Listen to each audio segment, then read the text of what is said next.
Okay, good evening, everybody. My name is Eric Höweler. I'm an associate professor here at the GSD. I was also on the jury that helped pick Aleksandra for the Wheelwright, so it's a special pleasure for me to introduce her tonight. I want to begin by acknowledging the Harvard Graduate School of Design is located on the traditional and ancestral land of the Massachusetts, the original inhabitants of what we now know as Boston and Cambridge. We pay respect to the people of the Massachusetts tribe, past, present, and future, and honor the land itself, which remains sacred to the Massachusetts people. The school also recognizes the work of Harvard University Native American program in cultivating the relationship that led to the creation of this acknowledgement. A quick reminder about the closed captioning, the live captioning. If there's anybody joining us remotely, that's available.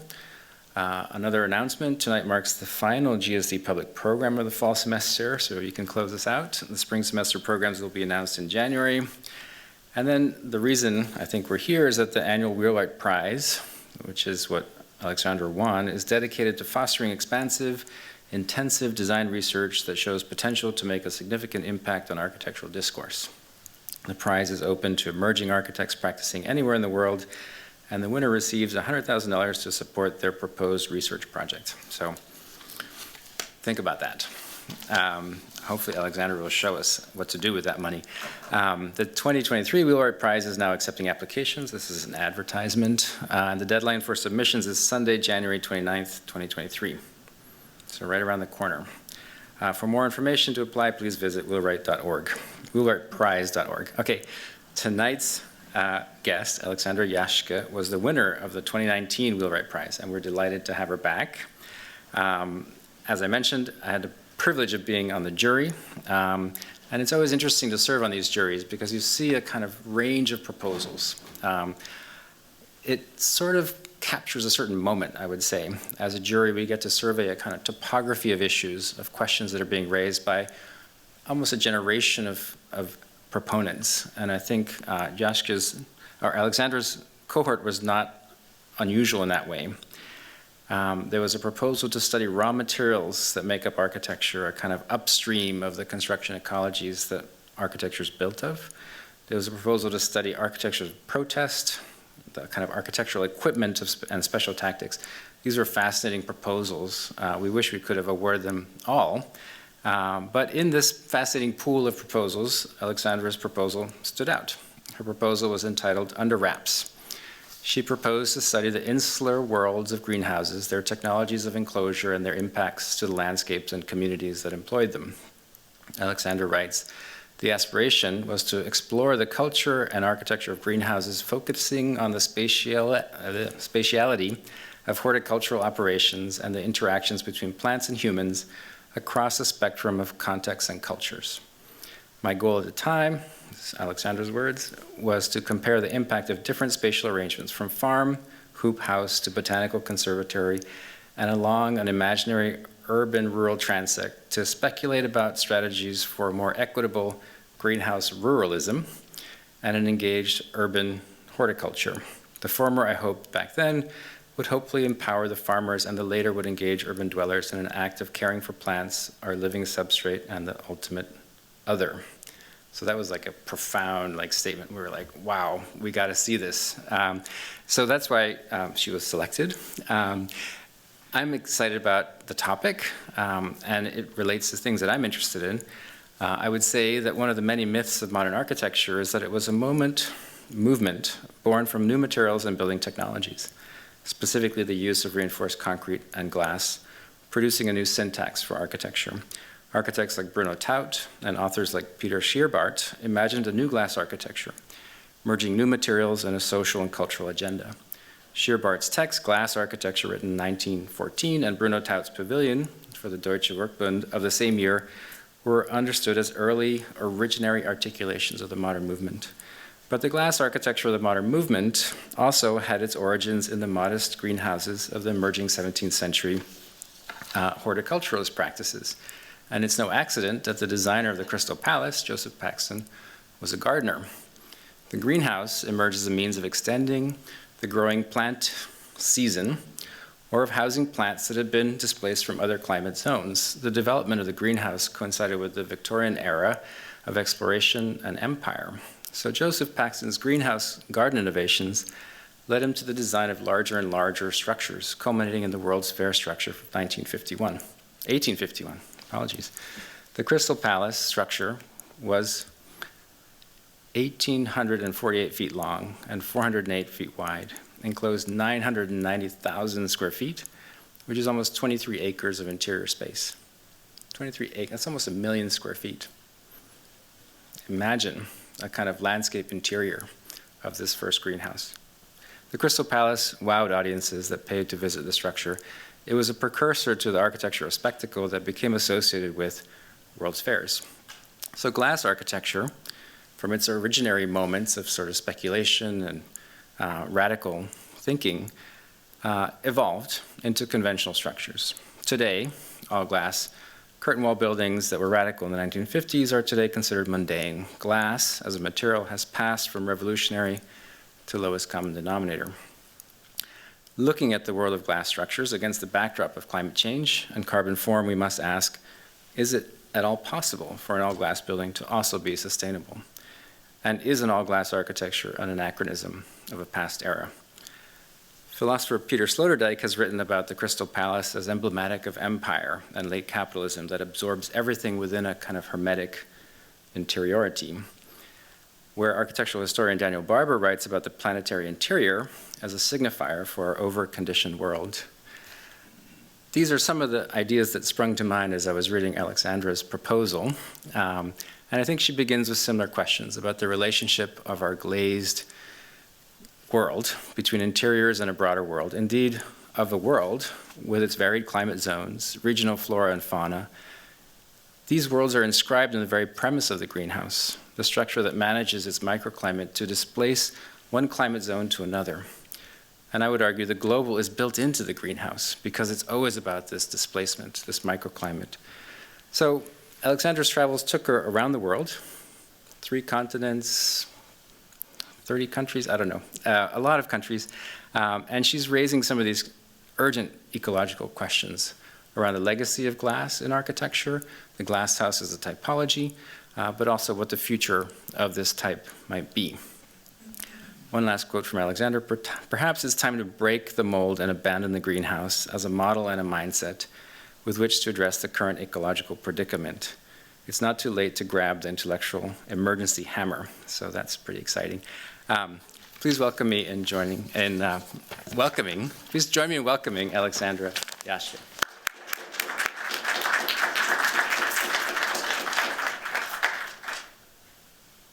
Thank you. Thanks for being here.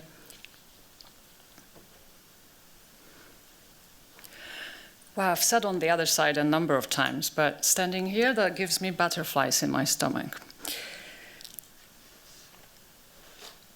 Chapter 1, A Fatal Attraction. In 2019, I embarked on a journey through a world covered with glass and sealed in plastic. The aspiration behind Under Wraps, my initial Wheelwright proposal, is to explore the culture and architecture of greenhouses, focusing, as Eric has just said, on the spatiality of horticultural operations and the interactions between plants and humans across a spectrum of contexts and cultures. My goal at that time, at least as I frame it on paper, is to compare the impact of different spatial arrangements from a farm hoop house to a botanical conservatory and along an imaginary rural-urban transect, to speculate about strategies for a more equitable greenhouse ruralism and engaged urban horticulture. I'm curious to take on an issue that used to be part of my daily life, but I chose to ignore as an ugly side effect of modernization when I practiced on the beautiful island of Sicily. Now, if you are here to get that quantitative data on greenhouses, to see maps, diagrams, and plans, to find out how we can harness the power of the greenhouse to address our current environmental dilemmas, you will be disappointed. But since you're here, I hope you stay. In Jiddu Krishnamurti's words, I hope you will listen, but not with the memory of what you already know, not with a decided mind. Before formulating the Wheelwright proposal, I had an appreciation for the importance of open systems. I was critical of the technology will do it for us mantra, to borrow an expression from Gregory Bateson. Check out my forthcoming book. And I was stunned to see how millions of dollars were spent to develop various versions of closed worlds that we could export to a new, untouched by humans frontier. I did not envy Matt Damon stuck in his potato greenhouse in The Martian.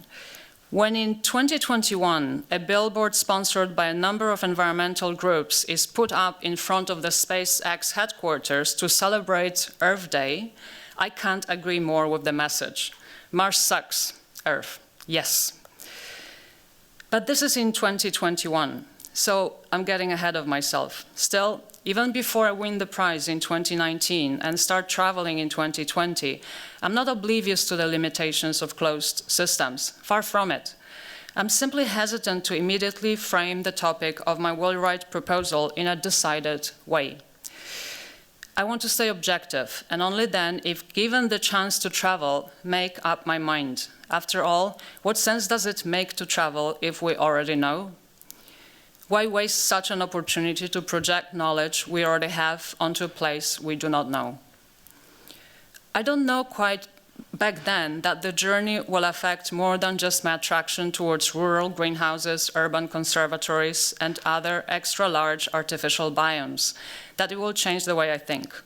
When in April 2019, Moisen Mostafavi, who then chaired the Wheelwright Prize jury as the GSD's dean, calls to inform me that the prize is mine, he says, if I recall correctly, my mind is clouded and I'm speechless, do something valuable with it. I hope I do, even if the result is far from what I promised in my proposal. And of course, the work is not finished. Chapter 2, Appropriators and Catalyzers. At first, being inside the greenhouses feels attractive, even if a bit eerie. For a week, I shadow the work of the oldest botanical conservatory in Poland, which happens to be in Poznań, where my family still lives. I spent 2 weeks on a farm in Sicily, close to where I lived years ago. For almost 3 weeks, I drive and walk through the sea of plastic in the Spanish region of Almeria. Gradually, things start to feel unsettling, but I keep the feeling at bay and persist in my visits. I want to know the people and plants that live in these spaces. Wherever I go, a bubble of suspended reality forms around me. I'm charting a map of greenhouse heterotopias. Don't get me wrong. I meet many successful growers, a couple of conscientious catalyzers, and a few infectiously positive appropriators, all wonderful people. But the picture that emerges as I try to navigate through the Spanish sea of plastic, crossing it by car, takes hours and it is visible from space, is far from positive. Still, I'm willing to suspend disbelief. Even though it is rampant that the laws of nature are being violated, I try to focus on the catalytic potential of those closed spaces. I want to reflect on 2 very different experiences that will stay with me. Lieromi is a family-owned farm near Scicli, a Baroque town nested in the Val di Noto on the southeast coast of Sicily. For over 20 years now, the farm has been a sanctuary of endemic, but not only, aromatic plants, a resource for the Sicilian landscape architects and chefs, as well as a destination for both locals and tourists wanting to immerse themselves in the aromas and tastes of Sicily. Giovanni, precise and quiet, spends his days tending to the plants and propagating the various herbs through cuttings, from their own locally adapted plants, rather than from seedlings grown commercially from manufactured seeds. Dog by his side, radio on, clippers in his hand, observe, decide, cut, next. Evelina, observant, takes care of business. Giovanni's brother, Enrico, jovial, an agronomist with a vast knowledge of the local Mediterranean flora and a particular passion for aromatic herbs, takes his guests through the fields and greenhouses on an olfactory journey. His wife, Rita, warm and welcoming, a chef attuned to the Sicilian flavors, transforms the herbs into a culinary experience. Her mise en place is the landscape: mint, sage, oregano, fennel, thyme, basil. At Liaromi, most greenhouses are used for growing and storage, but some have been transformed into a lounge with hammocks, one that welcomes visitors with an open kitchen, a dining space, a workshop, and a store. Walking through the simple hoop houses perched along a ridge overlooking the Mediterranean Sea and an agrarian landscape spotted with greenhouses takes one from the bags of soil mixes, empty pots, trays, and tools through a room filled with cuttings and another one lined with potted plants, to a covered garden filled with shrubs, bushes, and lemon trees, and eventually a dining room covered with bougainvillea. Capers pop up from within the cracks in the concrete, herbs shoot from below the plastic sheets. You have walked the land, touched the soil, smelled the sagebush, rubbed a mint leaf into your hands. You feel steeped in the aromas, reminded that what we eat originates in the land. You're immersed in an agrarian life and left speechless because all of this happens in a greenhouse covered with plastic. Did you even notice those structures before? Did you think that there could be life in there, life and laughter, not just produce and silence? At Liaromi, the enclosures incubate an open attitude rooted in the land. The experience is ludic. One is left to believe that things are not inherently good or bad, they are what we make them to be. Fast forward to March 2022, just for a moment. Michael Diamond, a travel expert based in DC, tells me about the High Atlas Foundation as we talk about my upcoming trip to Morocco. I visit the office day after I arrive in Marrakesh. As HAF's president, Youssef Ben Meir, tells me about the work of the foundation, he warns me that the greenhouses aren't anything special. He wishes they were nicer. I tell him that I'm not interested in the structures. He looks puzzled. I'm an architect. I explain that I'm drawn to what his makeshift net houses do for the rural communities and their ecosystems. A couple of days later, a young project manager, Said El Bennani, accompanies me to 3 nurseries hidden in the hills south of Marrakesh. Getting there requires hours of driving. At some point, asphalt ends, the dirt road runs through the bed of a dry river, it gets bumpy, and then we walk. Organic fruit tree saplings and aromatic plant seedlings are grown on remote pieces of land lent in kind by the government and cared for by the members of local communities. One of the nurseries is a female-run business startup. The women I meet are learning to work under plastic. It's unbearably hot and humid in there. My camera stops working, and the wilted seedlings look desperate. A more experienced grower from a nearby community is helping them understand how to manage the climate inside the greenhouse. I hope these seedlings survived and are by now ready to be transplanted onto a nearby farm. I hope their small plant-based business is thriving. HAF monitors all the transplanted saplings and tracks their survival rate. I imagine that it is rare to know the fate of your plants, let alone reseed your nursery with seeds received back. The circular nature of this arboreal community is socially profound and environmentally significant.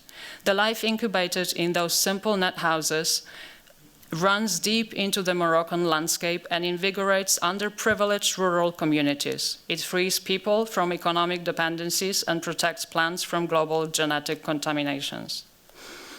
Promoting organic cultivation of endemic argan and carob trees, both potentially highly profitable, HAF indirectly helps restore fragmented stands of 2 fundamental species of the Moroccan landscape endangered by urbanization, staple crop plantations, and encroaching tomato and banana greenhouses. Yes, tropical bananas under plastic in the predominantly dry savanna.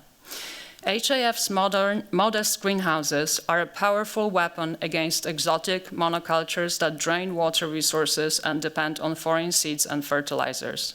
Technology is, indeed, what we make it to be.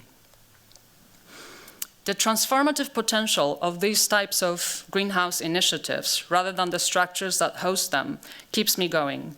As I walk through the greenhouses, I tend to look for the positive exceptions, since what prevails is pretty bleak.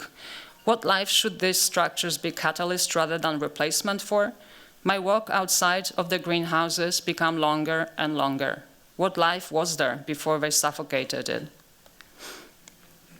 Chapter 3, COVID. In the songlines, Bruce Chatwin reports an observation made by theologian Soren Kierkegaard. I have walked myself into my best thoughts. Although some researchers will tell you that there's no difference between walking outdoors and pacing back and forth across your office, it's apparently all about boosting energy levels, I believe in the role of context, not just in evolutionary, but also more immediate terms. In The Embodied Mind, Varela, Thompson, and Roche invite us to think about context-dependent know-how, not as a residual artifact, but as, in fact, the very essence of creative cognition. Walking through the greenhouses that I visit during the first month in my hometown, in Sicily, and in Almeria, start to trigger a shift in my thinking, but my walking mind is too busy absorbing and analyzing, so I'm not ready to acknowledge it just yet. But then the world stops. It is March 2020. I'm in Spain, stuck in a hotel, watching the Spaniards applaud, they doctors and nurses, each isolated on their own balcony. We all realize that the world has COVID. I find out that my mother has cancer. For me, the world stops twice in Spain. I'm forced to return to Austin via JFK on the last flight that departs from Madrid. I will never see my mother again. There is no flight that can take me to her once I get back to Austin. The false promises of globalization and the damaging consequences of isolation become blatantly clear a month after I started my world tour of greenhouses. I spent the next weeks mostly confined to the walls of my Austin home. My mind keeps on frantically pacing as I walk around and tear at the problems at stake. Spiritual leader Krishnamurti says, and I quote, "Through pressure, through stress, through strain, our minds are being crowded, drowned by influence, by sorrow. We are wearing down the mind, not using it." I start to meditate more intensely as I read Krishnamurti on a daily basis. By meditation, he says, I mean to understand the operations of the old brain, our conditioned brain. When you know it, when there is an awareness of it, without controlling it, when you see the total movement of the old mind, then it becomes quiet. So I keep on walking and meditating, listening attentively to my old brain. And one day something shifts. My mind gets still. Krishnamurti observes, a mind that has decided and lives accordingly to its decisions is dead, but a young mind is always deciding anew. At first, I think that my mind has given up, but it just gets very quiet. It gets acutely perceptive. And with this new perceptiveness comes a boost of energy. Krishnamurti believed that truth of understanding comes in a flash. For me, that happens as I listen to an audio clip from The Great Animal Orchestra, a book that Sanford Quinter, thank you, recommends as we talk on the phone one of those COVID days. As I listen to one of Bernie Krause's recordings from the Amazon forest, a jaguar's growl gradually emerges from the rhythmic chorus of birds and insects and turns into a loud roar. In the songlines, Chatwin observes that musical phrases act as a map reference for the Australian Aboriginal songmen. Not much of a musical person, I find my map out of the greenhouse in music, to be precise, in ecoacoustics. The map unfolds in front of me in a flash. Chapter 4, Severed Connections. This is what I write to reflect on the time spent in my hometown botanical conservatory when a well-timed invitation to contribute to a podcast and book entitled Nature of Enclosure arrives from Jeffrey Nesbitt. Stillness and silence, relaxing as they were, brought a feeling of apprehension. I couldn't tell why. The storm obviously could never come. I was enclosed in a greenhouse. Yet, as I recall it now, I realize that the stillness represented an excess of human control, and while the flora proliferated lavishly, the silence, surprisingly, communicated an actual undersupply of life. Yet, as I recall,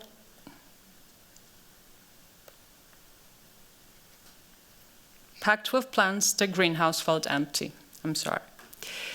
Except for an occasional screech of a caged parrot or the chatter of a disengaged visitor, there was an almost complete lack of vocal animals. Animals, of course, are hard to control, as is complexity. It was only after I started to read The Great Animal Orchestra by Bernie Krause that I realized I had paid no attention to the visited soundscapes, and yet my apprehension was undeniably triggered by a blaring silence. And reviewing my own greenhouse recordings as I reflect on the ecological dimension of these soundscapes from the isolation and silence of my Austin home makes their absence even more striking.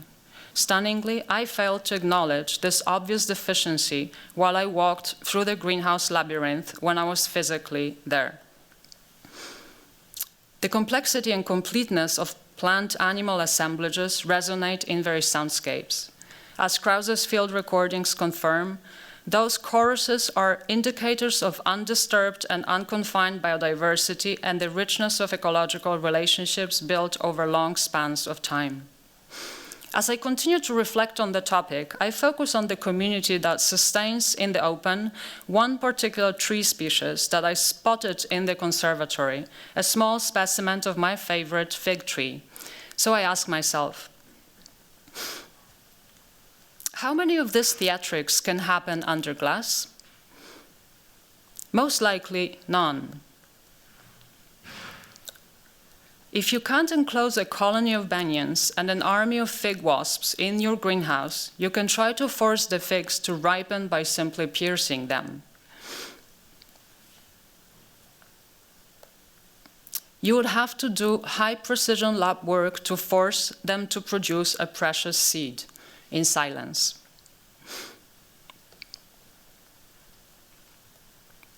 Months later, I will witness similar operations performed in the greenhouses I will finally visit once COVID restrictions are eased. Artificial pollination, pollinator breeding, and all forms of grafting happening in silence and often in secrecy. For now, I speculate. Understanding the many dimensions that define the vital diagram of the fig tree and the many loops that make up its web of life is the first step to deciding how and if to enclose life, a tree, if you want it to survive, thrive, and sustain you. To know it is enough to listen to it. The smaller your enclosed biosphere, the more efficient the services you will have to provide to substitute for the generosity and redundancy that underlie the barter economy of nature. The universe of a fig tree cannot be strangled into a greenhouse. We have the technology to physically enclose it, we have knowledge to put it on life support, and the eye can perhaps be tricked by the transparency of glass, but the ultimate fallacy of enclosure reverberates in that eerie silence, an emblem of disconnection. This text becomes the central hinge for another longer essay that I write a couple of months later, this time prompted by Sanford Quinter and hosted by Cynthia Davidson on the pages of Log 51. In this piece, The Song of the Banyan Tree, the greenhouse, with its ecological repercussions, becomes a metaphor for the reductionism that underlies Western epistemological and perhaps even more importantly, axiological frameworks. As I juxtapose systems ecologist Howard T. Odum's energy-based metabolic models to biologist Jacob von Uexküll's functional cycle diagram, which describes the physiological mechanisms that allow organisms to interact, I start to think that the impact of separation on communication, or in the broadest sense, sentience, is an overlooked key to addressing ecological crisis. In sentient life, perhaps in all planetary processes, exchange of information is at the basis of all material and energetic exchanges. Organisms generate their environments, that is, their niche, and co-generate each other through a process of reciprocal communication. Acoustic signaling offers an audible to us proof of it. As the multimodal nature of plant communication becomes more and more evident, plants use electromagnetic, chemical, visual, and acoustic signaling. The definition of an ecological niche must also be expanded. Krause's niche hypothesis illustrates it beautifully. Each organism occupies a specific spectrum of audio frequencies and temporal durations, expressed graphically in Krause's spectrograms, which allows it to communicate without being cancelled out by another vocalizing animal. This new auditory dimension of the ecological niche also suggests a novel way to redefine the boundaries of a tree's, in my case, the banyan tree's, vital territory, one that manifests itself as a unique biophony and audibly expresses the richness of its extended community. A careful examination of material and energetic budgets is key to our understanding of the environmental impact of construction, but enclosures, even when they successfully sustain plant life indoors, sever communication and inhibit sentience. They are an emblem of a broken world. To realize it, we only have to listen. And the greenhouse silence, at first relaxing, quickly becomes distressing. Silence implies sensory deprivation, observes Krause. Think of the complete silence of an anechoic chamber. If you ever find yourself inside one, try to remain calm for more than a few minutes without experiencing the onset of a mental breakdown. There's no need to go to the moon to get a taste of the looming age of loneliness. It resonates in the silence of small and big greenhouses and gets amplified by the humming sound of engines hidden in the subterranean machine rooms that support the life we try to salvage in them. As I work on this text, the greenhouse emerges as a key to understanding our Western mindset. In the introduction to my log essay, Sanford Quinter refers to it as a separative in vitro attitude, an attitude that, in my mind, not only severs connections, but also makes false promises, relies on hidden subsidies, and, as a side effect, generates leakages, physically, mentally, and I believe spiritually as well. And yet, not only we disregard the importance of communication that innerves the sentient life of the biosphere, but we passively ignore, despite Odum's science of systems ecology, the material and energetic fluxes that, together with information, contribute to the fate of our planet. Chapter 5, False Promises.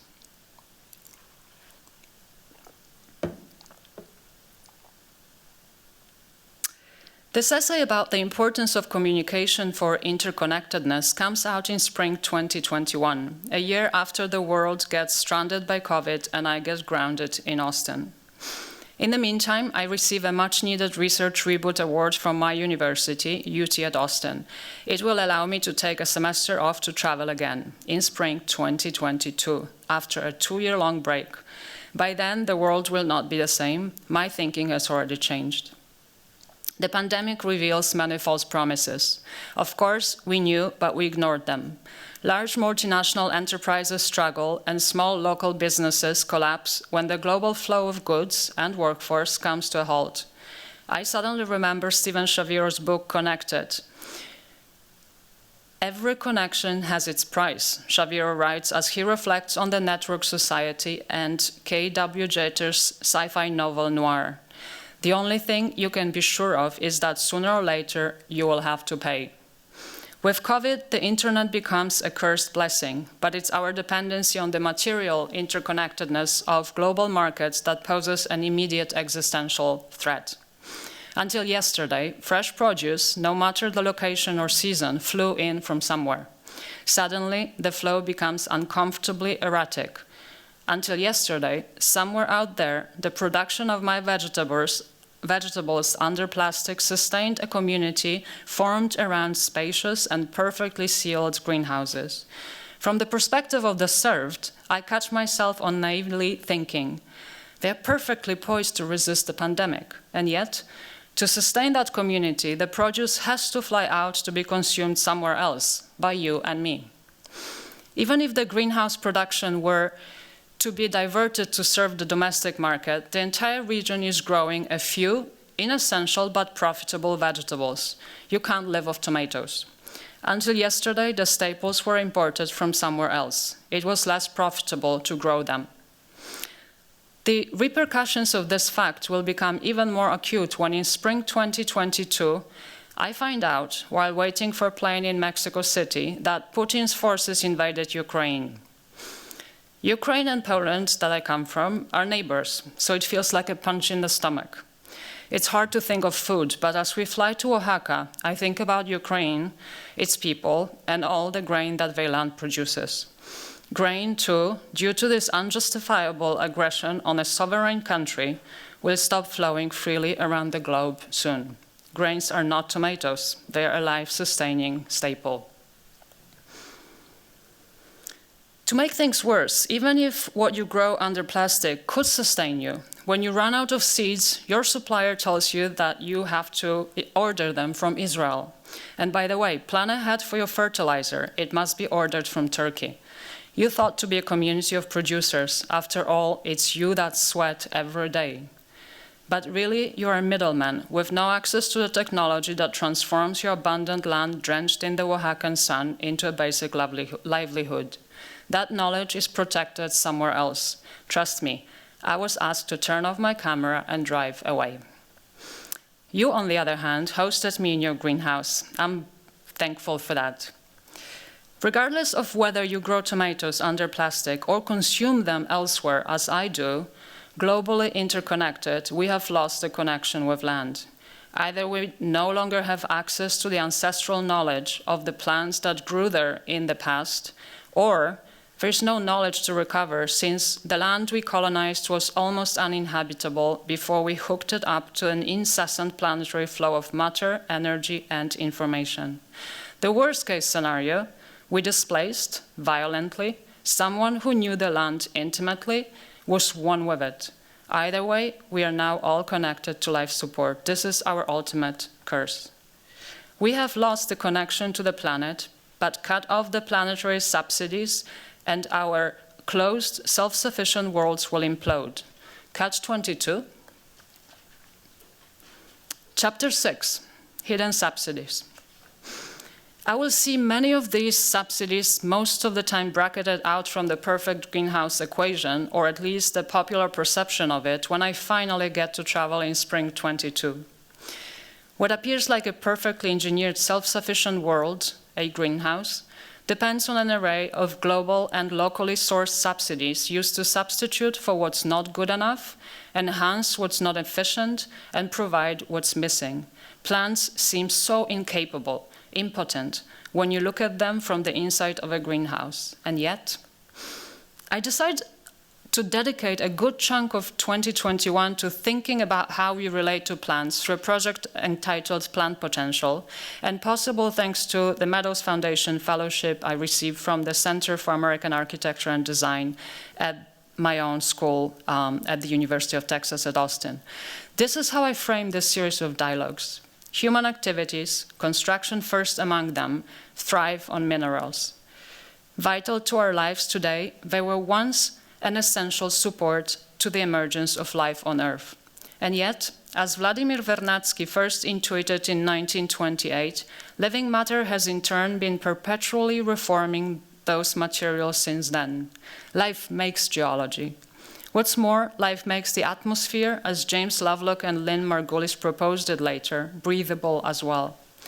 To put it simply, plants are the foundation of animal life on Earth. And yet, convinced to be able to synthesize our future welfare out of hydrocarbons and minerals, we have estranged ourselves from plant intelligence. Ironically, we Westerners also built the first crystal palaces to enjoy the beauty of exotic plant specimens and speculate on their economic value. The question that begs an answer is whether the ideas and solutions incubated under glass will help us come out into the open to take care of the Earth and its multi-species communities that thrive on unbounded plant potential. I am grounded, but thanks to those thought-provoking exchanges for which I am infinitely grateful, my mind is traveling. When in spring 2021, Sanford Quinter invites me to contribute to yet another project, What is Energy and How We Might Think About It, a book he has been working on with Kiel Moa. If it comes out, it will change the way we understand it. I think of subsidies and write this down. As Howard Theodum observes in Environment, Power and Society, industrial man no longer eats potatoes made from solar energy. Now he eats potatoes partly made of oil. American economist Herman Daly also commented on this issue. For each calorie of food produced in the United States in 1970, about 7 calories of non-food fuels were consumed by agriculture and related activities. To reflect on this issue, I decided to focus my essay on a case of eco-cultural blindness that I briefly reflected on a couple of months earlier when Neil Leach and Victoria Barbo invited me to a conversation hosted by Digital Futures. Remember Matt Damon in The Martian? He grows the greenhouse potatoes on a mix of Mars soil, or pulverized rock, since technically speaking there is no soil on Mars, and his own feces. That's what we did here on Earth and in the open before we became complacently blind to our own excreta, night soil, for what they are: residual energy and nutrients that should be cycled back into the system of planetary food production. Instead, we bracket them out from the equation and expulse them with tremendous consequences outside the walls of our closed systems. This is what I write in the essay for What is Energy? Once misplaced, these nutrients, streams of nitrogen and phosphorus, separated from their natural cycles, have proven capable of quickly reverting millions of years of aerobic life back into unbreathable, hypoxic past. Once derailed, they can quickly suffocate entire ecosystems, turning water once teeming with aquatic life into dead zones while we struggle to feed ourselves. Recycling black water, that's how we refer to this awkward wealth, is expensive when done safely, so we replace it with synthesized fertilizers, which we ship globally to subsidize industrial agriculture, including what grows in the greenhouses. Their debatable safety for the planet has not stopped us from using them. Negative externalities on the production side, negative externalities on the consumption side. One astonishing aspect of highly controlled closed systems, such as a greenhouse, is that you can clearly see all the inputs and outputs. Later, when I finally get to travel again, I will ask about every single one of them. Take, for example, soil. In most places, it will have to be fertilized or replaced altogether. Coir, a popular substitute for soil, is a hydroponic growing medium derived from the husks of coconuts. Most of it comes from India and Sri Lanka. So each bag, no matter how environmentally friendly its production, must be shipped across the globe. By now, we are well aware of the consequences: embodied energy, carbon emissions, container ship accidents, you name it. And that's just the mechanical substrate. In a soilless system, you'll have to substitute for each particular terroir, as the French call the combination of environmental influences, with a synthetic cocktail of nutrients that would normally be found in the local soil. You risk failing even if you have access to the most advanced R&D. Take, for example, the cherry tomato grown around Pachino in Sicily. Its taste is a unique combination of climate, sandy calcareous, clay-dominant soil, rich in mineral salts, and of course the taste of the water pumped from the local wells. I tried a Pachino tomato in a Dutch greenhouse. It lacked the salinity of the Mediterranean Sea, and it wasn't water that was missing. In the Netherlands, think of the canals, water is everywhere, but that water, for technical reasons, but mainly due to climate change caused drought, can no longer be used for irrigation. I can't quite tell how the Dutch greenhouse growers resist the pressures of urbanization, but they all collect rainwater in large reservoirs located on their suburban farms. Space is tight. Vertical farming is not yet a viable alternative, and in fact, in Holland, there is less and less growing and more research developed to be exported. The situation is similar in Israel, although the conditions could not be more different. The space seems abundant, but in Israel, water is not something that falls from the sky. It must be pumped from deep wells or transported from distant desalination plants. It is heavily subsidized with fuels, materials, and engineering expertise. most of the available land is so inhospitable that the country is also transitioning away from space-intensive growing towards more profitable and less energy and water-intensive research and development that can be exported. You would bet that one thing that is not missing in Israel is solar energy. You can use the sun's infinite energy, but to support intensive agriculture and the communities that serve it, you have to convert it into electricity. That's what the Ashalim solar thermal power station in the Negev desert does, very expensively. By the time it was built, solar panels became a much cheaper alternative, but now that it is there, it has to pay off the subsidies. You feel drawn to it and repulsed at the same time. There's no way to escape its dazzling eye. It's disturbingly quiet around there, as if all life has fled in fear of an impending apocalypse. By contrast, in Oaxaca, the sun is just right, and all you need to grow tomatoes is a bit of steel and a thin layer of plastic. It's cheap and incredibly effective. That's what makes Oaxaca competitive. Both steel and plastic are manufactured locally, although at high environmental costs and from raw materials that have most likely circled the globe. While steel will be recycled, I have my doubts when it comes to the plastic. The case of seeds is, to many, well known, but not less environmentally and culturally dreadful. For example, Mexican growers buy tomato seeds from multinational seed manufacturers, even though the wild ancestor of the tomatoes we eat today most likely originated in the nearby Andes and were commonly cultivated and consumed throughout Mesoamerica by the time of the Spanish conquest. The Spanish brought the seeds to Europe, and when their popularity increased in the 19th century, new, more resistant cultivars started to be bred in the Dutch greenhouses and eventually cultivated globally, replacing locally adapted varieties. Subsidized with external resources, fossil fuels included, industrially manufactured seeds are an emblem of global appropriations and subsequent disenfranchisements. In many cases, saving seeds for future use is prohibited by law. In any case, it's not easy to grow a plant from seeds, so when you are forced to buy them, you might as well buy seedlings. An expert seedling nursery will skillfully graft whatever cultivar you wish to sell onto a more resistant rootstock and ship it to your greenhouse in a box. Your chances of producing more tomatoes will increase, but you will have even less knowledge and control. It's not immediately obvious, but it is disempowering. Think of pest control. In natural ecosystems, certain insects will feed on pests and protect a locally adapted crop from excessive damage. But if your plant is forced to grow in a foreign and ecologically impoverished ecosystem, and you expect an almost 100% yield, you will need to use a powerful pesticide developed to protect your specific cultivar. And while natural pest control methods are more and more common, since the cultivar you bought is not a locally adapted variety, forcing local insects into your greenhouse will not work.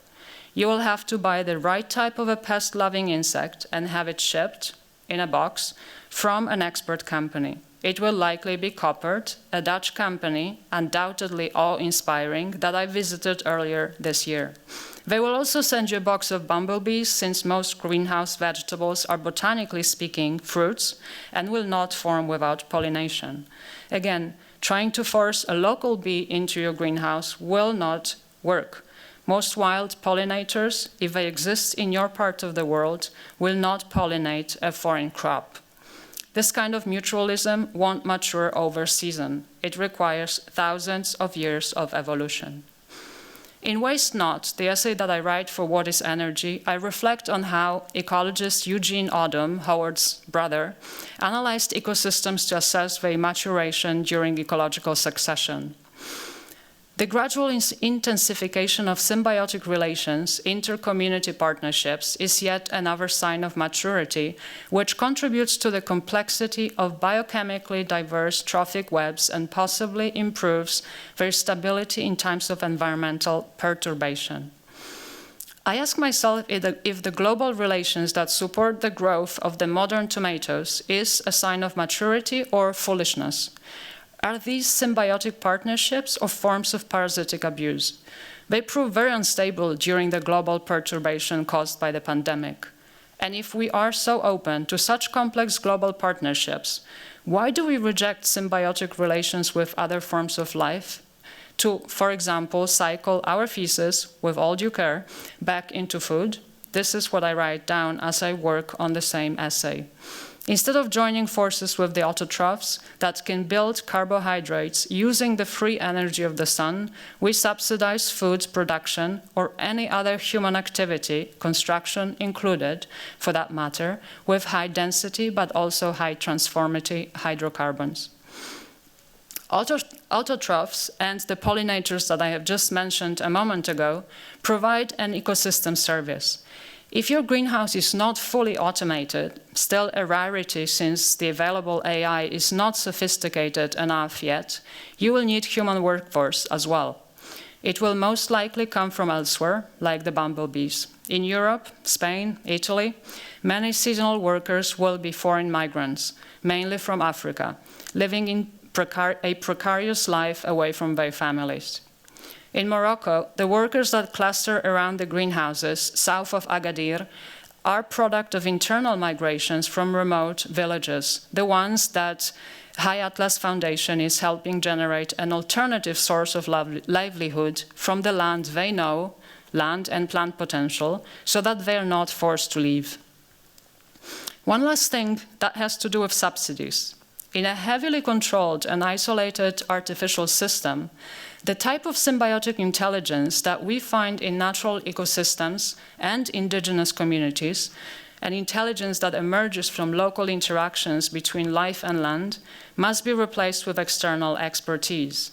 In fact, some countries, mainly the Netherlands, Israel, and to some degree Spain, where land or water is scarce and labor expensive, focus their efforts on just that, controlling genetic material, supplying seeds, developing technologies to substitute for climate, nutrients, and ecosystem services, and act as a brain capable of, thanks to automation, running a remote operation locally served by migrant workforce, and lab-grown insects. They will send you everything, plants included, in boxes. You will send boxed tomatoes back to another continent. An outlandish way to get some antioxidants and a dose of vitamin C. An essay by Kenneth Boulding, The Economics of the Coming Spaceship Earth, comes to mind as I think about it all. In ways not, I observe. Boulding associated the cowboy economy with the recklessness and violence of the pioneers who exploited the seemingly infinite resources in the unexplored frontier of the West. The spaceman economy, on the other hand, builds on the idea of a materially, not energetically, isolated spaceship forced to continuously recycle its material resources. One would think that the greenhouse-based system of food production is a case of the spaceship economy. In reality, it is a forcing frame, run at times with good intentions, at times with utmost arrogance by remote cowboys on planetary subsidies. How did we get there? Chapter 7, Forcing Frames. A forcing frame is a basic structure used for propagation, a structure or an attitude of mind, perhaps. The Dutch mastered the art of forcing plants and thus contributed, more generally, to the development of an attitude that forces unwarranted subsidies into convenient, technological, and therefore also epistemological frames. A mindset that allows us to achieve short-term goals by framing problems out and ignoring the full reality of things. You draw a tight boundary around your plant or idea, protect it from its eco-mental environment, feed it the right compounds or constructs. Something takes root, catches on for a bit, you congratulate yourself for having engineered a perfect frame. But sooner or later, you'll have to pay. How do we get framed into eating and thinking like that? It's hard to digest when you think about it. In Jaeschke's novel Noir, as Chavillo tells us, the word connect is an obscenity. The term frame, to me, seems lowly and indecent. In June 2022, after I returned from the Netherlands, Cynthia Davidson invites me to contribute to Model Behavior, an exhibition she's curating to celebrate the 50th issue of Log, on view at the Cooper Union until tomorrow. I write a story about my coffee maker and use it as a model for thinking about how we frame problems as architects. I think of a specimen of Coffea arabica that I saw in the Amsterdam Hortus botanicus, possibly a descendant of the plant that was smuggled into the Netherlands from Yemen in the early 17th century, before its cultivation spread over the coffee belt, the coffee-growing regions between the tropics of Cancer and Capricorn. I plan to visit a coffee plantation during my trip to Ecuador. Upon my return, I make the following observation. The sensations that you experience when you drink coffee have planetary origins. The complexity of this simple fact is astonishing, and that few of us ponder it is a defense strategy. It can be literally mind-blowing to think there's so much more to your morning coffee than a good coffee maker model. And yet, as we extract compounds from plants and resources from the planet, we keep on focusing our energies on a static and more or less isolated object. Me, the coffee maker sitting on my stovetop, and you, the building you're currently modeling on your screen. My mocha pot, at least, reminds me of the complexity of the coffee universe, while you seem to be modeling a perfectly engineered Nespresso. What I find stunning is that the logic of coffee making and the way we think about building are intimately connected. In For Here Please, my audio piece for the exhibition, I observe, as historian Wolfgang Schivelbusch recounts, we took centuries to perfect our modus operandi while drinking coffee. Perhaps then, to address the flaws in the models we rely on to, among other things, build, we must first question the mentality from which we developed them.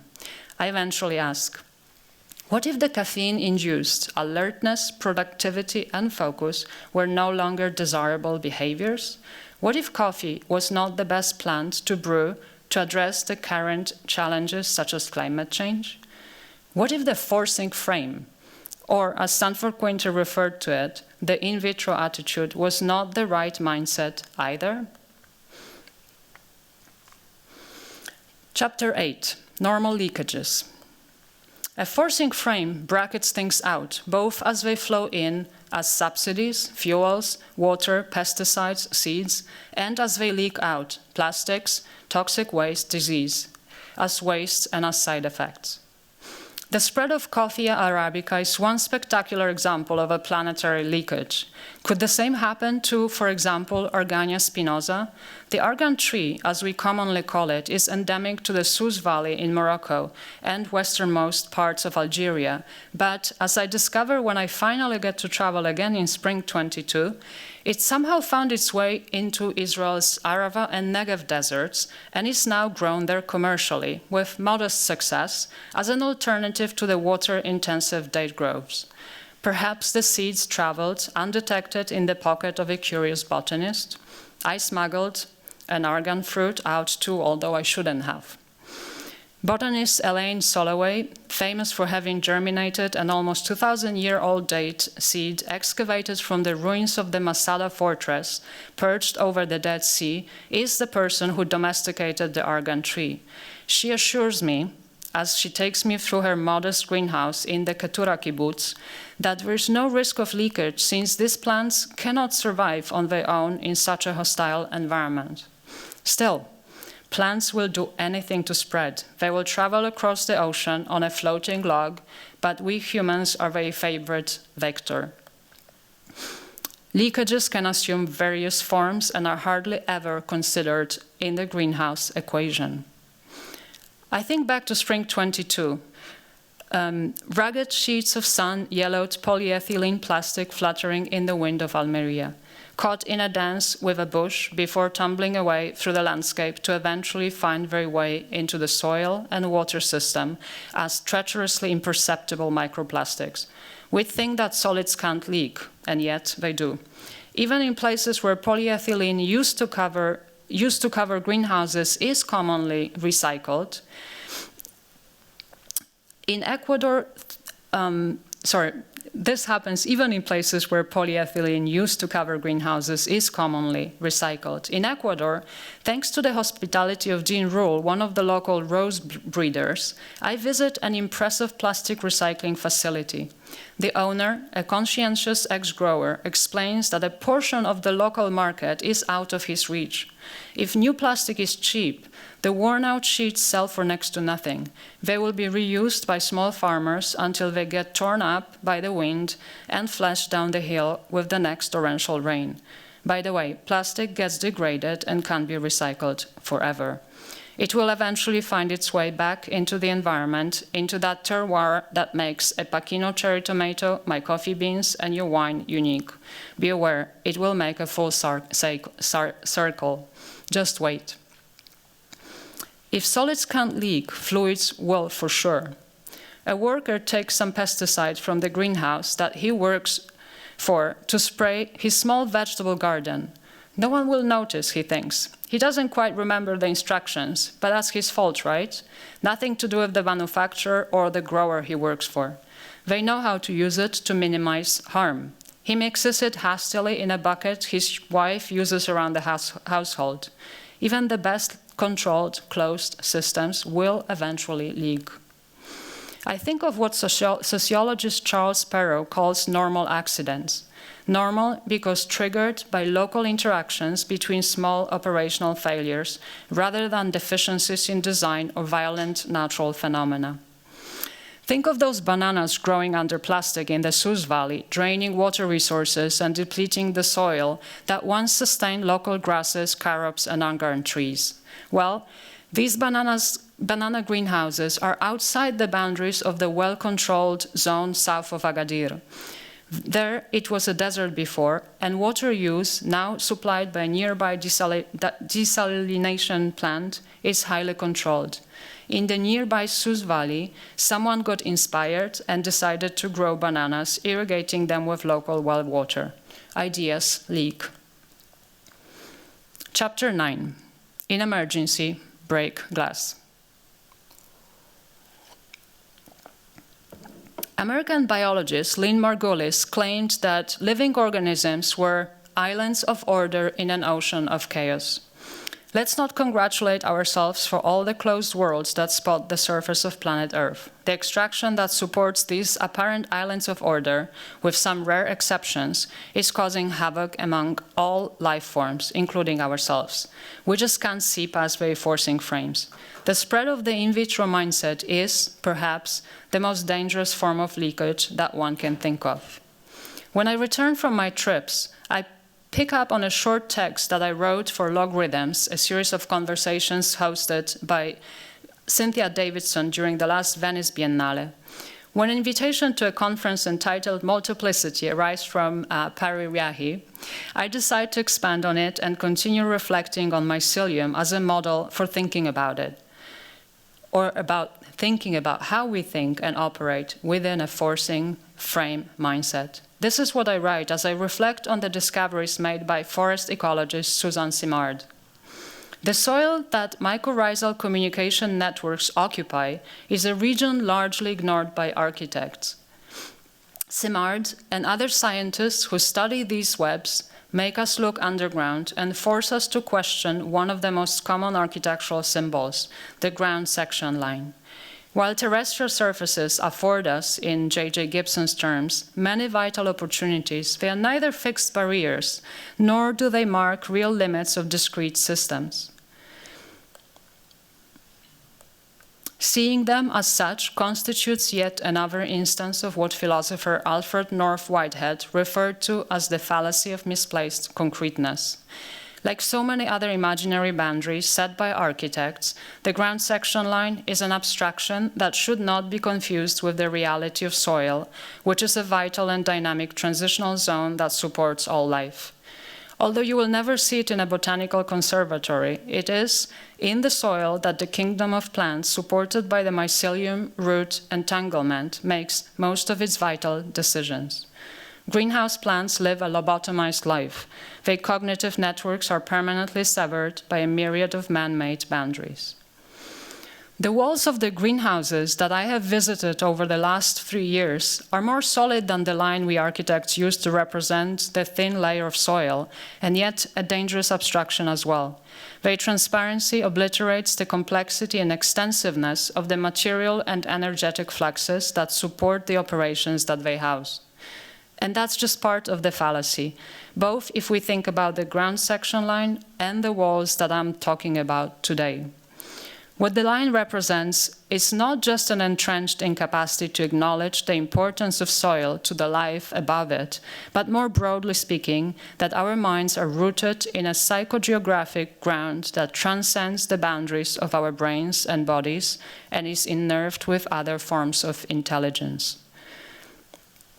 The greenhouse mindset, like the ground section line, is reductive in more than spatial terms. It channels our vision of reality through a single lens that merely captures its physical dimension, and even that only if accessible to our senses. In the paper that I write for Multiplicity to address this issue, I start to explore indigenous ways of knowing using a concept that Manulani Aluli-Meyer, Hawaiian scholar I learned about from my friend Sean Connolly, a native Hawaiian himself. Perhaps to achieve complete attention requires that we first open up to the multiple ways of comprehension that are at the basis of indigenous systems of knowledge. Aluli-Meyer emphasizes the non-hierarchical nature of these channels and refers to their simultaneous action as holographic epistemology. What emerges from her metaphor is an irreducible image of the world generated by three complementary beams: physical, mental, and spiritual. But this is too much for today. All I want to say is that even if you open up the glass walls, even if you look below your feet to listen to what life thinks, you will miss most of it if you ignore your emotions and deny the spiritual dimension that underpins life's interconnectedness. 3 years since my first trip, and after 150 days spent on the roads of 8 countries scattered across 3 continents, I no longer wonder whether the greenhouse can be the answer. It is time to abandon it as a model and mindset with which to address the current ecological predicament. I had the knowledge of it before I boarded the first plane, but now I know it. The Wheelwright Prize has been a transformative journey indeed. I have walked myself into knowing it viscerally. My gratitude first goes to Mohsen Mostafavi, former dean of the GSD, and to the Wheelwright Prize jury that he chaired back then for taking a risk on me. Mohsen, thank you for all the support during my AA years and the time I spent at the GSD. I also want to thank Michelle Addington, Dean of the UT School of Architecture, for having made my travels possible. Michelle, even COVID didn't manage to stop you from helping me complete this journey. Sanford Quinter, for his intellectual guidance and friendship. Sanford, please don't despair. You think we don't listen? Well, I do. Thank you for helping me find my voice. Marcello Baglioni, my life companion, for having shared all these flights, drives, and walks with me, for being my bodyguard and my first listener. I know you have seen enough greenhouses, but I took you on some remarkable walks too. You taught me to trust my gut and my heart next to my intellect. I'm infinitely grateful to all the people who, during my journey, helped me access and understand the world of greenhouses. Their disconnection from the land that they inhabit is product of our greenhouse mentality. It's not up to them to fix it. It's up to all of us to get out of this forcing frame mindset. So, grab the intellectual hammer and break glass. It's emergency now. Thank you.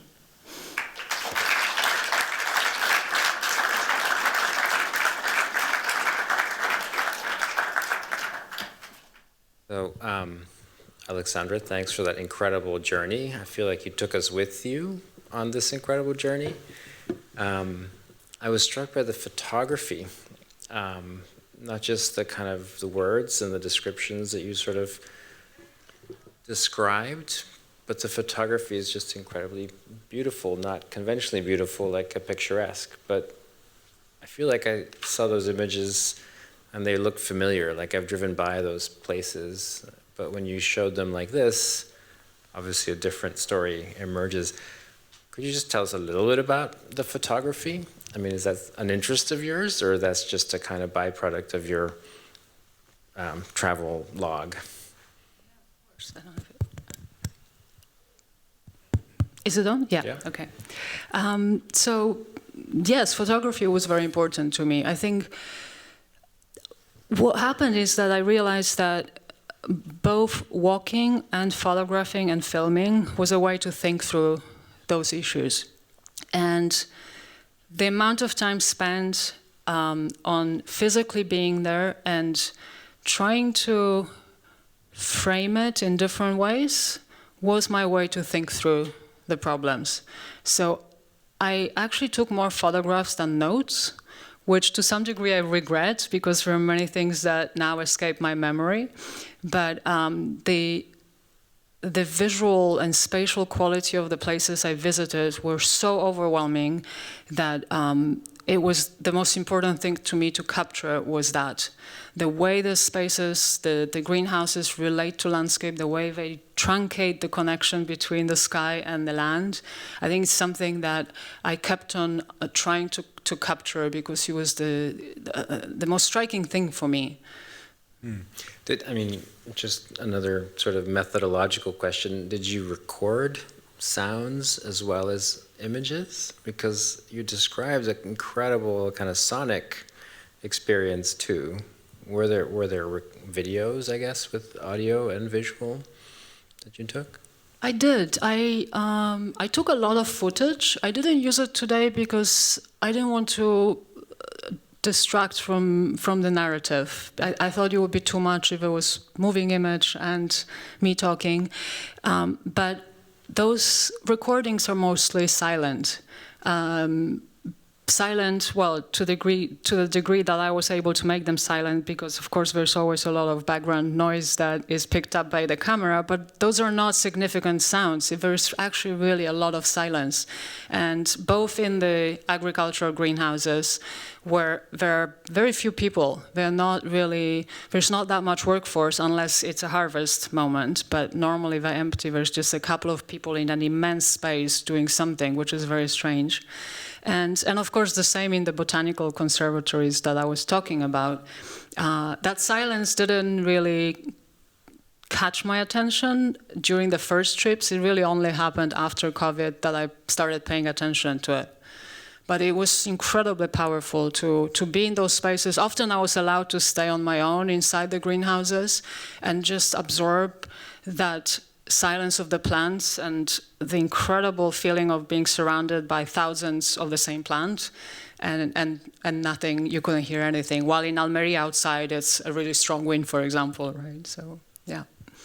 I mean, your written description was so powerful in describing what I imagine is a kind of deafening silence. And if I juxtapose that with an image or a soundscape of a natural ecosystem like a jungle, which is just sort of exploding with sound, I thought that contrast was incredibly powerful. The other thing that struck me was your immense bibliography. You must have been reading continuously for 3 years as you were writing and traveling, no?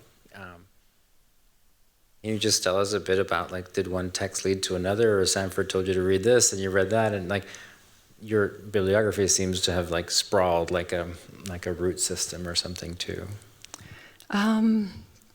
Yes, it's probably not the most obvious bibliography for a project on greenhouses, but it definitely reflects a more general interest that I have in ecological issues. So some of this text, I was already familiar with them because of the studies that I did here at the GSD when I was writing my doctoral dissertation. For example, autumn, or anything that had to do with energy. That was something that I returned to with a different eye, but it's something that was part of my work before. Definitely everything that had to do with ecoacoustics or that whole part of my work was new, and that was something that I'm very grateful to Sanford for bringing to my attention. Yeah. Curious if there's any questions from the audience I want to ask. No, I think so. I think you have to hold on to the mic. Yeah, it's going to give you an extra light. Thank you. Thank you so much. That was wonderful. I really appreciate it. And thank you so much for sharing just so many aspects of this amazing journey with us. I was wondering, I was fascinated by your description of all the forced relationships that the system sort of imposes on the ecology of the greenhouse, the different soils and chemicals that are brought from all over the world. And I was wondering if perhaps you could speak a little bit about plant misbehavior that sometimes escapes these sort of controlled networks, little plants that grow when they shouldn't, because it seemed to me that the system was so complete, and yet as a lover of plants, they not always behave as one wishes them to. I was wondering if you encountered this sort of resistance to the system. The resistance to, I don't quite understand to the environment of the greenhouse, of the soil that's brought over, bees are brought over. Do plants always behave as they're expected to? Right, mm-hmm. Okay. You know, I'm not a plant expert, of course, in that sense. I'm thinking politically, right? Sure, of course, of course. So, for example, when I was in Israel and I talked to a grower who grows mainly endemic herbs in the desert, very close to the border with Egypt, he admitted that he tried to grow argan trees and he abandoned it because they just didn't want to grow there. And no matter how much work Elaine Soloway did in that area, and she's actually growing them, and there are some growers, it just doesn't work quite well enough to become a viable alternative really for, you know, the date grows. So I think that maybe is one example in which plants do resist. But to me the most important thing is that you realize that those plants that don't resist is because they are supported by such a complex system of fertilizers and expertise, light, and knowledge about the timing and specific amount of ventilation, you name it. They just couldn't do it on their own. That's why I say jokingly they seem impotent, they seem so vulnerable, and yet when you step out and you see how resistant they can be in their own environment, it's just really shocking to see that. And I think most people don't really think about it, how much those plants rely on all these supports. It's really a life support. And the shocking thing is that many people actually don't realize that tomatoes in Mexico are grown on seeds that come from Israel or Turkey. And if those seeds don't arrive, people in Oaxaca will not be able to grow tomatoes. So that, yeah. I am heartened by the fragility, though, of the system, and by the fact that, I am heartened by the fragility of the system and the hope that, solar energy deteriorates that plastic. I know that creates consequences too, but that the system itself is fragile, perhaps endows the planet with more agency.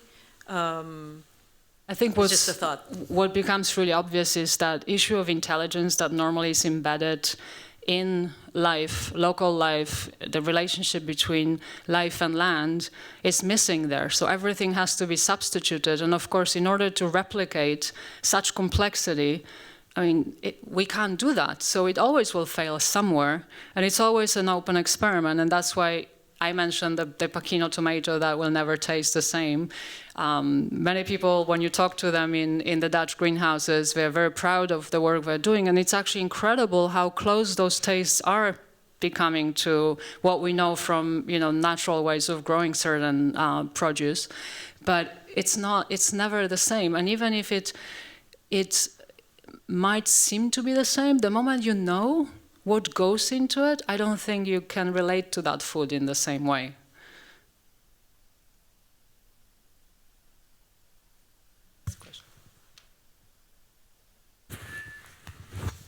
Hi, thanks. I have maybe a comment or not a direct question. I'm struck in your wording, the interplay between environment and then life support system, right? Plants are strong in their environment, but they become weak and vulnerable in these systems that require life support.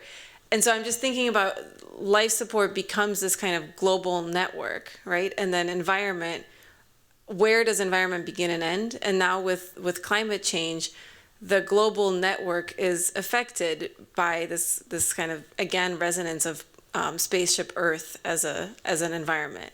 So I just wonder how you think about those two terms, and especially as you say, we need to think beyond the greenhouse, and if those two ideas are somehow playing into your thinking about what else, if not the greenhouse, and how we think about that. Between life support and the environment. I think to me what's striking is that because of where we are in terms of climate change and all different environmental disasters, very often there is not another option, right? Because the farmers will tell you, well, it's become really unpredictable. We can't grow plants the way we used to grow. There's no seasons anymore. We don't quite understand how to control things in a way that we used to do. So that life support becomes indispensable in order to keep on going and keep on maintaining our way of living. But at the same time, it's obvious that it is not something that is contributing to actually recreating or the natural balance in the environment. Of course, I think what's also important is that in places like Almeria, before they started growing tomatoes under plastic, there wasn't any kind of intensive agriculture. It was subsistence, right? It was really simple agriculture that was there only for the people who lived there to support themselves. And it wasn't easy because there was a lot of wind. It's not a great place to grow plants. So, of course, I'm not trying to say that the environment will always support what we want it to support. It's just that we try to push it to perform in ways that are convenient for us in places that are not really meant for those plants.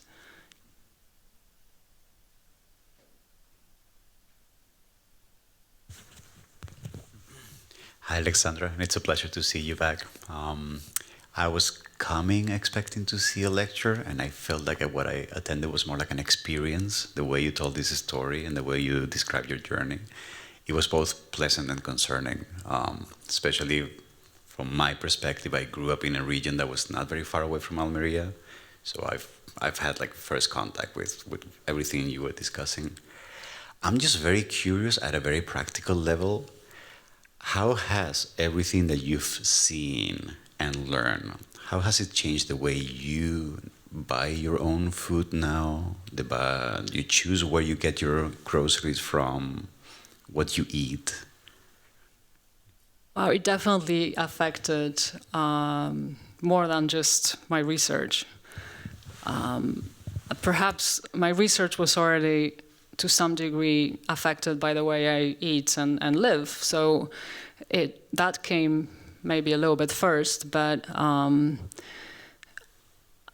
I try not to eat food that comes from this kind of environments, but I don't have control of it. And I think we're all really trapped in it because it's very, very difficult to escape the dependence on those products. They're everywhere.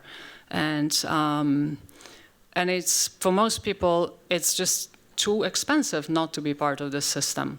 So I think that as much as I'm vegetarian, I don't actually eat meat, but that is a choice that you could say was maybe to some degree affected by the thinking that I've done during this trip, but it's something that started before. So I think one informed the other. I wouldn't say that the research is something that changed my way of, thinking or living. Both had an impact on each other. But I won't say that I am free from this system. I would like to be, but I don't think any of us can be unless we have our own garden. But I don't think we can be self-sufficient. So I think it's a very difficult issue in that sense. I was going to ask you a similar question, like, do you grow your own food? Do I grow my food? No, I don't. I've traveled so much that I hardly managed to keep 2 plants alive on my balcony. I was imagining I would like to. a green No, thumb, not yet. but maybe a black thumb would be okay too. Yeah, that might be the next project. I was actually thinking of making my own compost and starting to, at least to try. I think it makes you humble to realize how hard it is. Because it's really, for me, even hard to keep these 2 plants alive, and I try very hard, but our lifestyles don't really allow us to, that kind of engagement with other forms of life. So, yeah.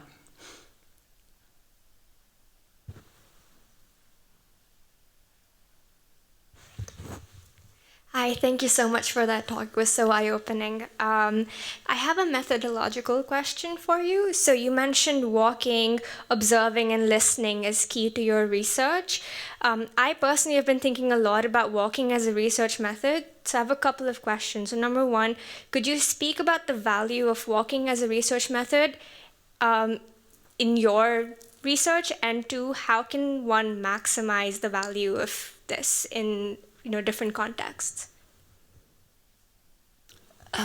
That's a great question. I don't know if my project has been methodologically very rigorous.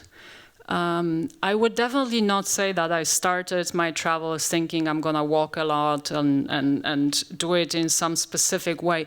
It just evolved. The way I work is more trying to trust my own intuition. And perhaps the first trip I did was not that successful, but I've learned something about what was helping me to think about the issues, so I tried in my next trip to do that. So, for example, the type of questions that I asked people changed very much after COVID. I started asking a lot about the subsidies. I realized that in my first visits, I wasn't even asking. I didn't have photographs of seeds or fertilizers. I wasn't asking them these questions. And then at some point, that became really clear to me. So I changed the type of questions I started asking. And I also made sure that I spend more and more time, both indoors and outdoors, to really understand what kind of an environment was replaced by the greenhouses.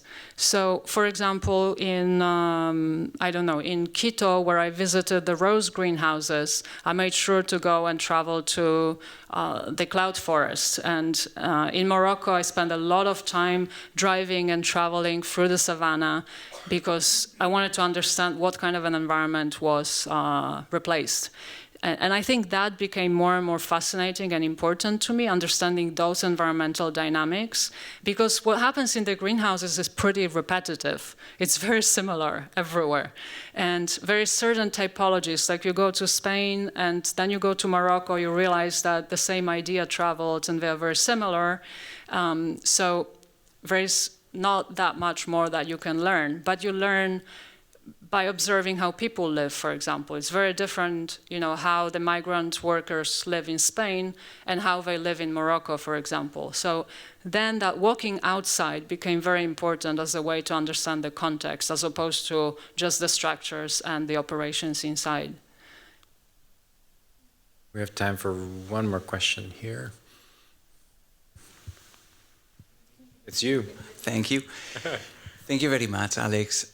What a wonderful journey, yours and ours with you today. I'm going to ask you one question, and then I will try to explain why I ask you this question. I want you to tell us a little bit about what was the best experience, the most positive note that you found during your adventures.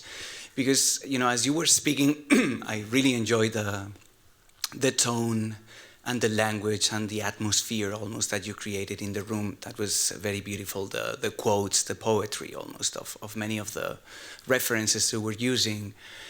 But, I was also thinking, okay, wow, everything, I mean, we live the anxiety of the climate crisis, no? The psychological anxiety that we feel. This week we hit the mark of 8 billion people living on the planet. You know, we tend to think that, you know, what the Dutch are doing might be part of the solution. But then you tell us, okay, in case of emergency, let's break the glass. And this is what we find maybe when we break the glass. I've been doing a lot of research in very dry landscapes in which the removal of not those life support systems, but those, I don't know, yes, life assistance, you know, like humans have been assisting plants, and there are things that humans do that create life at levels of exuberance and abundance that wouldn't be otherwise possible in places like the one in this image. So I wanted to ask you, what is the positive note? And that's a difficult question. So I'm going to ask you, what was the most positive moment that you had during your experience that we can we might hold as a way to keep thinking about the future with with a higher sense of optimism? I think the most positive, there were many positive moments, but the experience I had in Morocco, the one I talked about, the work of the High Atlas Foundation, was really inspiring to me, because I realized that, you know, it's a little bit like with poison. There's certain substances that can be a medicine and a poison depending on how much of it you use, right?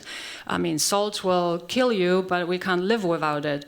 And so I think it's the same with life support and greenhouses. It's just a matter of how much of it we use and how much it transforms the environment, how much we rely on it. So when I visited those small nurseries, you know, the structures were not important. They were just makeshift net houses, very small, minimal, you know, indispensable to actually have these plants grow before they can be transplanted back. And I found that initiative incredibly inspiring, because they were really doing work to help local communities, very remote communities, to have some kind of a livelihood that would be grounded in the land and in their knowledge of specific plants that they can grow in the places that they come from, as opposed to being forced to go to Agadir and live in a concrete box, far away from their own environment. So I think, to me, that was really, really inspiring. And, you know, that intimate connection between the endemic species that they work with, the fact that they actually know where the plants go, they get seeds back from the same people. It's a beautiful community. And yet it's still the same structure. So it was the moment in which I thought, it's really not about the structure, you know. You could use a highly advanced Dutch greenhouse to do something incredible, life-changing, but it's just when you see an entire region covered with it to, you know, give us a little bit of vitamin C, it becomes very distressing. So I think that was my favorite moment, yeah. Thanks for asking that question. It's nice to end on an optimistic moment. Thank you so much, Aleksandra. Thank you. Thank you.